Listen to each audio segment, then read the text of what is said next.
ನಮಸ್ಕಾರ ಸ್ನೇಹಿತರೆ, DVG rail fan ಚಾನೆಲ್ಗೆ ಮತ್ತೆ ಸ್ವಾಗತ. ಇಂದಿನ ವಿಡಿಯೋದಲ್ಲಿ ನಾವು ಮಾರ್ಚ್ 2026ರ ಇತ್ತೀಚಿನ ಅಪ್ಡೇಟ್ ನೋಡಲಿದ್ದೇವೆ. ಶಿವಮೊಗ್ಗ ಶೃಂಗೇರಿ ಮಂಗಳೂರು ಹೊಸ ರೈಲು ಮಾರ್ಗ ಯೋಜನೆ ಕುರಿತು. ಇದು ಕರ್ನಾಟಕದ ಅತ್ಯಂತ ಪ್ರಮುಖ ಪ್ರಸ್ತಾವಿತ ರೈಲು ಯೋಜನೆಗಳಲ್ಲಿ ಒಂದಾಗಿದೆ.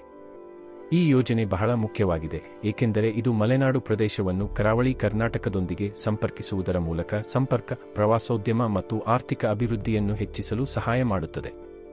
ಹೀಗಾಗಿ ಈ ಮಹತ್ವಾಕಾಂಕ್ಷಿ ಯೋಜನೆಯ ಮಾರ್ಗ, ಮಹತ್ವ ಮತ್ತು ಇತ್ತೀಚಿನ ಪ್ರಗತಿ ಬಗ್ಗೆ ನೋಡೋಣ. ಯೋಜನೆ ಅವಲೋಕನ. ಶಿವಮೊಗ್ಗ ಶೃಂಗೇರಿ ಮಂಗಳೂರು ರೈಲು ಮಾರ್ಗವು ಸುಮಾರು 332 ಕಿಲೋಮೀಟರ್ ಉದ್ದದ ಪ್ರಸ್ತಾವಿತ ಹೊಸ ರೈಲು ಮಾರ್ಗವಾಗಿದೆ. ಈ ಮಾರ್ಗವು ಸಂಪರ್ಕಿಸುವ ಸ್ಥಳಗಳು: ಶಿವಮೊಗ್ಗ, ತೀರ್ಥಹಳ್ಳಿ, ಕೊಪ್ಪ, ನರಸಿಂಹರಾಜಪುರ ಪ್ರದೇಶ, ಶೃಂಗೇರಿ ಮತ್ತು ಕೊನೆಯಲ್ಲಿ ಮಂಗಳೂರು.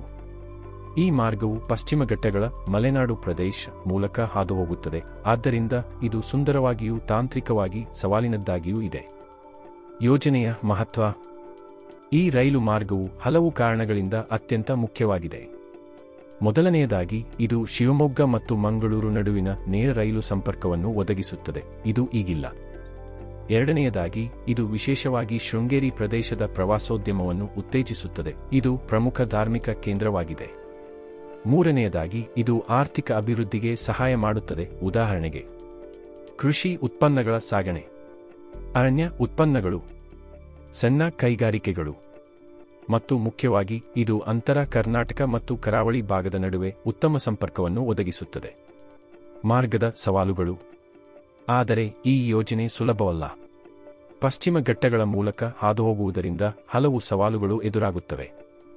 ದಟ್ಟ ಅರಣ್ಯ ಪ್ರದೇಶಗಳು, ಪರಿಸರ ಅನುಮತಿಗಳು, ಪರ್ವತ ಪ್ರದೇಶ, ಸುರಂಗಗಳು ಮತ್ತು ಸೇತುವೆಗಳ ಅಗತ್ಯ. ಈ ಕಾರಣಗಳಿಂದ ಈ ಯೋಜನೆ ತಾಂತ್ರಿಕವಾಗಿ ಕಷ್ಟಕರ ಮತ್ತು ದುಬಾರಿ ಎಂದು ಪರಿಗಣಿಸಲಾಗಿದೆ. ಇತ್ತೀಚಿನ ಸ್ಥಿತಿ ಮಾರ್ಚ್ 2026. ಈಗ ಮಾರ್ಚ್ 2026ರ ಇತ್ತೀಚಿನ ಅಪ್ಡೇಟ್ ನೋಡೋಣ. ಯೋಜನೆ ಪ್ರಸ್ತುತ ಸರ್ವೆ ಹಂತದಲ್ಲಿದೆ. ಈ ರೈಲು ಮಾರ್ಗಕ್ಕಾಗಿ ಫೈನಲ್ ಲೊಕೇಶನ್ ಸರ್ವೆ ಕೈಗೊಳ್ಳಲಾಗಿದೆ. ಕೇಂದ್ರ ಸರ್ಕಾರವು ಸರ್ವೆ ಕಾರ್ಯಕ್ಕೆ ಅನುದಾನವನ್ನು ಮಂಜೂರು ಮಾಡಿದೆ. ಇದು ಮಹತ್ವದ ಹಂತವಾಗಿದೆ. ಇತ್ತೀಚಿನ ಮಾಹಿತಿಯ ಪ್ರಕಾರ ಟೆಂಡರ್ ಸಂಬಂಧಿತ ಪ್ರಕ್ರಿಯೆಗಳು ನಡೆಯುತ್ತಿವೆ. ಇದರಿಂದ ಕ್ರಮೇಣ ಪ್ರಗತಿ ಕಂಡುಬರುತ್ತಿದೆ. ಆದರೆ ಇನ್ನೂ ನಿರ್ಮಾಣ ಕಾರ್ಯ ಪ್ರಾರಂಭವಾಗಿಲ್ಲ. ಯೋಜನೆ ಇನ್ನೂ ಕಾಯುತ್ತಿದೆ. ಸರ್ವೆ ಪೂರ್ಣಗೊಳಿಸುವಿಕೆ, ವಿವರವಾದ ಯೋಜನಾ ವರದಿ, ಅಂತಿಮ ಅನುಮೋದನೆ. ಒಟ್ಟಾರೆ ಈ ಯೋಜನೆ ಇನ್ನೂ ಪ್ರಾರಂಭಿಕ ಹಂತದಲ್ಲಿದೆ. ಜನರ ಬೇಡಿಕೆ ಮತ್ತು ರಾಜಕೀಯ ಬೆಂಬಲ.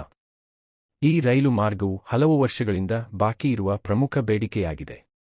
ಸ್ಥಳೀಯ ನಾಯಕರು ಮತ್ತು ಜನರು ಈ ಯೋಜನೆಯನ್ನು ಬಲವಾಗಿ ಬೆಂಬಲಿಸುತ್ತಿದ್ದಾರೆ, ಏಕೆಂದರೆ ಶೃಂಗೇರಿಗೆ ಇನ್ನೂ ರೈಲು ಸಂಪರ್ಕವಿಲ್ಲ.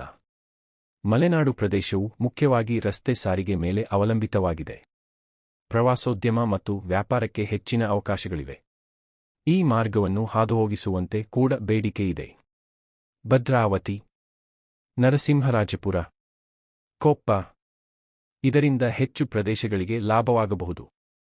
ಭವಿಷ್ಯದ ನಿರೀಕ್ಷೆಗಳು.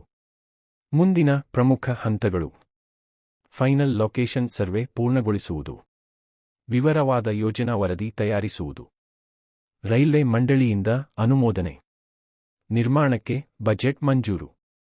ಎಲ್ಲವೂ ಸರಿಯಾಗಿ ನಡೆದರೆ ಈ ಯೋಜನೆ ಮಲೆನಾಡು ಮತ್ತು ಕರಾವಳಿ ಕರ್ನಾಟಕಕ್ಕೆ ದೊಡ್ಡ ಬದಲಾವಣೆಯನ್ನು ತರಬಹುದು.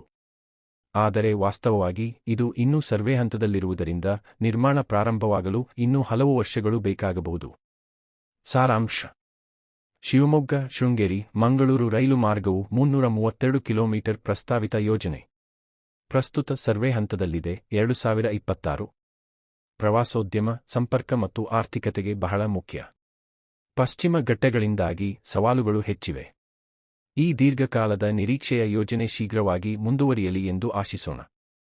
ಈ ವಿಡಿಯೋ ನಿಮಗೆ ಇಷ್ಟವಾದರೆ ಲೈಕ್ ಮಾಡಿ, ಶೇರ್ ಮಾಡಿ ಮತ್ತು ಡಿವಿಜಿ ರೈಲ್ ಫ್ಯಾನ್ಗೆ ಸಬ್ಸ್ಕ್ರೈಬ್ ಮಾಡಿ.